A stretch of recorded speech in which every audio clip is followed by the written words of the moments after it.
лигаи футболи кӯдакону наврасони федератсияи футболи тоҷикистон дар як маросими бошукӯҳ беҳтаринҳои чемпионати тоҷикистон оид ба футбол миёни бозигарони то 18-сола дар лигаи пешсафро қадрдонӣ кард.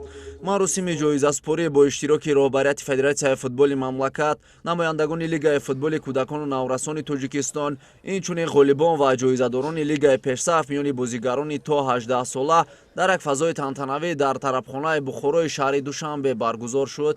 маросими ҷоизаспорӣ бо суханронии ноиби президенти федератсияи футболи кишвар Алишер Урунов оғоз шуд. мафсуф қайд намуд ки ояндаи футболи кишвар маҳз дар дасти кӯдакону наврасон ва ҷавонон мебошад.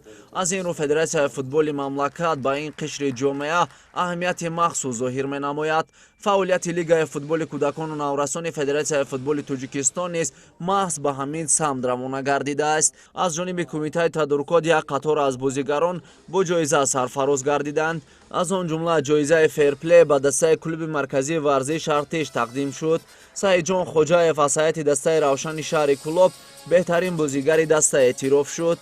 эмомиддин Одинаев аз ҳайати дастаи клуби марказии варзиш Артиш, Абубакр Асоев дар ҳайати мактаби ҷумҳуриявии маҳорат ашолии варзиш ва Улуғбек Сатторов аз ҳайати дастаи Душанбе мактаби махсуси варзиши захираҳои олимпӣ дар ҳайати дастаҳои хеш унвони беҳтарин бозингарро моли хеш карданд. мураббии беҳтарин лигаи пешсаф миёни бозигарони то 18-сола Носир Ҳамидов сармураббии муассисаи давлатии мактаби ҷумҳуриявии маҳорат ашолии варзиш гардид. беҳтарин нишонзани лига бошад Фарух Маҷидов аз дастаи мактаби ҷумҳуриявии маҳорат ашолии варзиш бо 12 гол дониста шуд. Алиҷон Шарбатов аз ҳайати дастаи Душанбе бошад беҳтарин бозигари мавсим эътироф шуд. имсол дар лигаи пешсаф миёни бозигарони то 18-сола медалҳои биринҷӣ насиби бозигарони клуби марказии варзиш Артиш гардид. ин тим дар 13 бозӣ 22 хол ба даст овард. бозигарони шаҳри Душанбе дар 6 бозӣ пирӯзӣ ба даст оварда 4 вохӯриро бо натиҷаи мусовӣ ҷамъбаст намуданд. дар 3 рақобати дигар бошад ноком шуданд.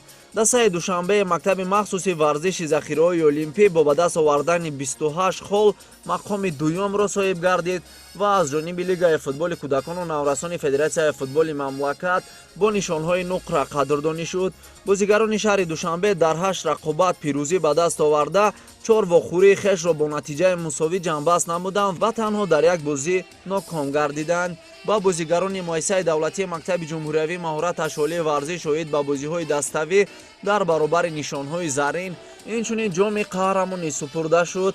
дастаи мазкур дар давоми мавсим дар 9 бозӣ пирӯзӣ ба даст оварда 3 рақобатро бо натиҷаи мусовӣ ҷамъбаст намудааст. танҳо дар як бозӣ бошад мағлуб шудааст. дар умум ин тим соҳиби 30 хол гардид.